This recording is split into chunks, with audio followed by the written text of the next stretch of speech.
कैसे हैं आप सभी लोग। उम्मीद करते हैं बच्चों बहुत अच्छे होंगे। जहां भी होगे आप स्वस्थ होगे, मस्त होगे और अपनी पढ़ाई में व्यस्त होगे, क्योंकि कहा जाता है खुद ही को कर बुलंद इतना कि हर तकदीर से पहले खुदा खुद बंदे से आकर पूछे बता तेरी रजा क्या है। चलिए बच्चों, आज छोटे बच्चे तैयार हो जाइए। मैंने आपको त्रिभुज और त्रिभुज के प्रकार पढ़ाए थे, याद है आपको ना। चलिए एक बार फिर से रिवीजन कर लेते हैं। त्रिभुज एक ऐसी आकृति होती है जिसकी तीन भुजाएं होती हैं, तीन कोण होते हैं। तीन भुजाएं होती हैं, तीन कोण होते हैं। तो भुजा के आधार पर त्रिभुज कितने प्रकार का होता है बच्चों? तो कहेंगे सर तीन। एक समबाहु त्रिभुज। कौन सा? समबाहु त्रिभुज जिसकी भुजाएं सब क्या होती हैं? बराबर होती हैं। दूसरा बच्चों हम पढ़े थे समद्विबाहु त्रिभुज। कौन सा? समद्विबाहु त्रिभुज जिसकी दो भुजाएं क्या होती हैं बच्चों? बराबर। तीसरा पढ़े थे विषमबाहु त्रिभुज। क्या पढ़े थे? विषमबाहु त्रिभुज जिस त्रिभुज की तीनों भुजाएं क्या होती हैं? असमान, यानी कोई भी बराबर नहीं होती हैं। अगला कोण के आधार पर पढ़े थे बच्चों, त्रिभुज तीन प्रकार के होते हैं। पहला न्यून कोण, जिस त्रिभुज का तीनों कोण 90 से क्या होता है? कम होता है। 90 अंश से कम होता है तीनों कोण, तो न्यून कोण होता है। दूसरा समकोण पढ़े थे। क्या पढ़े थे? समकोण, जिस त्रिभुज का एक कोण कितना का होता था? 90 का होता था। 90 का होता था वो कौन सा होता था? दो उसके बाद 90 से कम होते थे, एक 90 होता ही होता था, वो समकोण था। तीसरा था बच्चों अधिक कोण। क्या था? अधिक कोण, जिस त्रिभुज का एक कोण 90 से प्लस होता था, 90 से ज्यादा का होता था, और दो कोण 90 से कम का होता था, 90 से कम का, वो बच्चों अधिक कोण होता है। ठीक है, तो अब चलिए इस बेस पर हम आपको सवाल पढ़ाते हैं और अब उसके बाद आप लगाएंगे, कहेंगे अरे सर कितना अच्छे से हमें समझ में आ गया। और हम आपको एक शब्द ये भी समझाए थे बच्चों, हमेशा त्रिभुज के तीनों अंतःकोणों का योग हमेशा 180 अंश होता है। कितना होता है? 180 अंश होता है। कैसे? आप ध्यान से देखिए। चलिए बच्चों, एक मैं आपको एक भुजा बना दिया, अब इसका नाम ए बी और सी कर दिए। बच्चों ध्यान से देखिए, इसकी भुजा है 7 सेंटीमीटर, इसकी भुजा है 8 सेंटीमीटर और इसकी भुजा है 3 सेंटीमीटर। आप बताइए बच्चों इसमें कौन सा त्रिभुज है भुजा के आधार पर? तो आप कहेंगे सर इसमें तीनों भुजा समान नहीं है, इसलिए सर ये विषमबाहु त्रिभुज होगा। कौन सा? विषमबाहु त्रिभुज होगा। क्लियर है? कैसा होगा? विषमबाहु। अगर यही मैं कह दूं बच्चों ये तीनों भुजाएं 8-8 सेंटीमीटर है, तब कौन सा होगा? तो कहेंगे सर ये समबाहु त्रिभुज होगा। कैसा होगा? समबाहु त्रिभुज होगा। अगर यही बच्चों मैं कह दूं, यही मैं आपसे कहूं कि एक की 2 सेंटीमीटर, एक की 3 सेंटीमीटर, तीसरी की भी 3 सेंटीमीटर, यानी दो बराबर हो गई, एक नहीं बराबर, तो कहेंगे सर समद्विबाहु त्रिभुज हो गया। क्या हो गया? समद्विबाहु त्रिभुज हो गया। क्लियर हो गया बच्चों? अब आप ये ध्यान से देखिए, अगर यहीं पर अब मैं कोण आपको दे दूं, अगर कोण ए आपको 60 डिग्री मिल जाए, कोण सी भी आपको 60 डिग्री मिल जाए, कोण बी भी आपको 60 डिग्री मिल जाए, तो बच्चों कौन सा कोण होगा? देखो तीनों का अगर 180 आ रहा है, 60, 120, 180 आ रहा है और सब 90 से कम है तीनों, तो कहेंगे सर ये न्यून कोण होगा। क्या होगा? न्यून कोण होगा। अगर मैं दूसरा कहूं बच्चों, एक ये दोनों 60-60 हैं, कितने हैं? 60-60 हैं, एक 60 हो गया, एक 40 हो गया, एक 60 हो गया, एक 40 हो गया और एक बच्चों 80 हो गया। क्या हो गया? 80 हो गया। फिर भी ये कौन सा कोण है? कहेंगे सर फिर भी तो ये न्यून कोण है, क्योंकि तीनों 90 से कम है ना। अगर मैं बच्चों आपसे यही कहता हूं कि एक त्रिभुज आपके बीच में बना है, एक त्रिभुज बना है जो बच्चों ये 45 डिग्री है और ये भी 45 डिग्री है, लेकिन ये 90 डिग्री है, तो कौन सा कोण बनेगा? कहेंगे सर जहां एक 90 बना दोनों कम बने, तो वो सर हमेशा समकोण होगा। क्या होगा? समकोण त्रिभुज होगा। अगर मैं बच्चों यही आपसे कहूं कि एक भुजा इस त्रिभुज का, एक भुजा आप देखो, एक भुजा 110 है, कितना है? 110 है, और एक भुजा बच्चों, एक भुजा 30 सेंटीमीटर है, कितना? सॉरी 30 डिग्री है। एक भुजा 30 डिग्री है, एक भुजा 110 डिग्री है, अब एक भुजा जो बच रही है वो 40 डिग्री है, तो कहेंगे सर इसमें कौन सा कोण है? ए बी सी, इसमें कौन सा कोण है? तो कहेंगे सर इसमें अधिक कोण है। क्यों? क्योंकि बच्चों एक कोण 90 से ज़्यादा का हो गया और दोनों कोण 90 से क्या हो गए? कम हो गए, तो इसलिए बच्चों अधिक कोण हो गया। क्लियर है?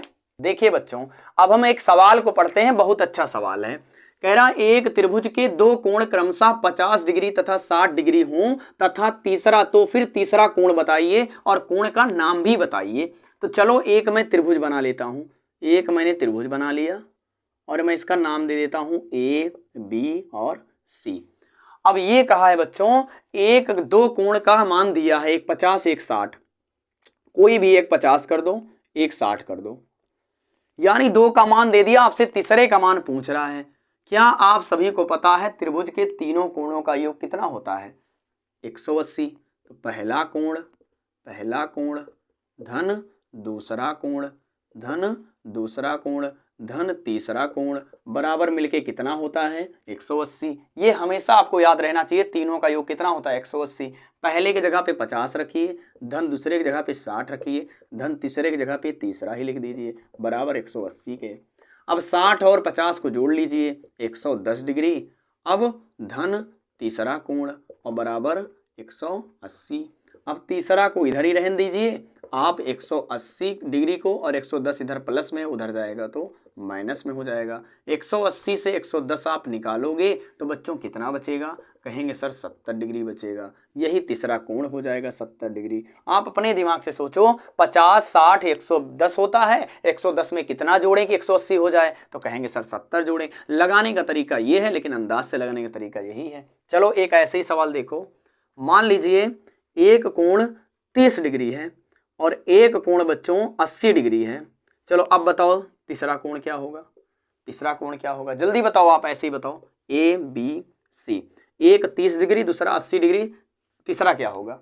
तो आपको पता है ना 180 डिग्री होता है तीनों का योग, और दो मिले हैं 30 और 80, 8 3 11, 110 आप फिर भी हो रहा है। जब 110 हो रहा है तो कितना जोड़ेंगे? 180 आएगा। तो कहेंगे सर 70 जोड़ेंगे तो 70 हो जाएगा बच्चों इसमें भी।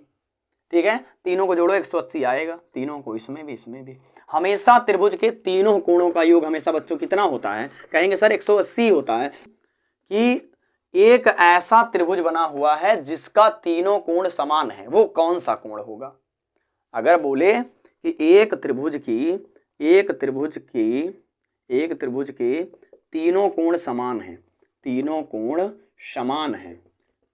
समान है, तो वह त्रिभुज कौन सा होगा और प्रत्येक कोण कितने अंश का होगा?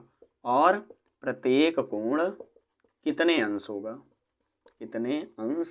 का होगा? कहेंगे सर इसमें तो कुछ दिया ही नहीं, हम क्या निकालेंगे? दिमाग लगाओ आप सभी लोग। तीनों का योग कितना होता है? 180 आपको पता है ना। कितने कोण होते हैं? 1 2 3। तो 180 को 3 भाग में बराबर बांट दो, वही तो कह रहा है तीनों कोण समान हैं। तो 180 को 3 भाग में बांटो, 3 से भाग दे दो, 3 6 18। कहने का अर्थ ये है बच्चों, ये भी 60 डिग्री होगा, ये भी 60 डिग्री होगा, और ये भी 60 डिग्री होगा। तीनों को जोड़ो, 60 60 120, 60 180 हो गया ना। अब जब तीनों 60 60 हुए तो तीनों 90 से कम है, और तीनों जब 90 से कम है तो कौन सा कोण होगा? न्यून कोण होगा। कौन सा कोण होगा? न्यून कोण होगा। क्लियर हो गया? अब आप सभी लोग अच्छे तरीके से ध्यान से इस सवाल को आप सभी लोग देख लीजिए। अब देखेंगे बच्चों, आपका ये आज का SW है, होमवर्क है, और अच्छे तरीके से लगाएंगे। और मुझे लगता है जो बच्चे पहली वीडियो को देखे होंगे त्रिभुज तथा त्रिभुज के प्रकार, वो इसको बहुत अच्छे से तुरंत उत्तर कर लेंगे। पहला सवाल है, एक त्रिभुज के दो कोण क्रमशः 90 डिग्री तथा 30 डिग्री है, तो तीसरा कोण क्या होगा और त्रिभुज का नाम क्या है? वो त्रिभुज कौन सा होगा? अगला, एक समकोण त्रिभुज का एक कोण 50 डिग्री हो तो दूसरा तथा तीसरा कोण ज्ञात करो। ध्यान से देख लेना, यहाँ पे कुछ लिखा हुआ है, इसको ध्यान करके सवाल को लगाएंगे। एक समकोण त्रिभुज का एक कोण 50 डिग्री हो तो दूसरा तीसरा कोण ज्ञात करो। तीसरा, एक न्यून कोण के दो कोण क्रमशः 75 डिग्री तथा 65 डिग्री हो तो तीसरा कोण ज्ञात करो। ठीक है, तो आप सभी लोग अगला देखेंगे, एक त्रिभुज के दो कोण क्रमशः 120 डिग्री तथा 30 डिग्री हो तो तीसरा कोण तथा त्रिभुज का नाम लिखो। ये ठीक है बच्चों, तो इसको आप सभी लोग को चारों सवाल होमवर्क को लगाना है, और लगाने के बाद यदि इन 4 सवाल में कोई भी प्रॉब्लम आ रही है तो आप इस वीडियो के लास्ट में कमेंट बॉक्स में आप सभी लोग उस HW का नंबरिंग डालेंगे कि सर मुझे क्वेश्चन नंबर 1 नहीं आ रहा है, क्वेश्चन नंबर 2 नहीं आ रहा है, क्वेश्चन नंबर 3 नहीं आ रहा है, क्वेश्चन नंबर 4 नहीं आ रहा है। अगर वो सवाल नहीं आएगा तो मैं आपको अगली वीडियो में जैसे ही मैथ पढ़ाऊंगा सबसे पहले आपका वो होमवर्क बताऊंगा। ठीक है, तो आप सभी लोग अच्छे तरीके से लगाइएगा। नहीं आता है तो आप जरूर कमेंट बॉक्स में डालिएगा, मैं उसको बताऊंगा। और मेहनत से ईमानदारी से पढ़ाई करिए, हम आपके साथ हैं। मिलते हैं अगली क्लास में, अपना ख्याल रखिएगा। Thank you very much.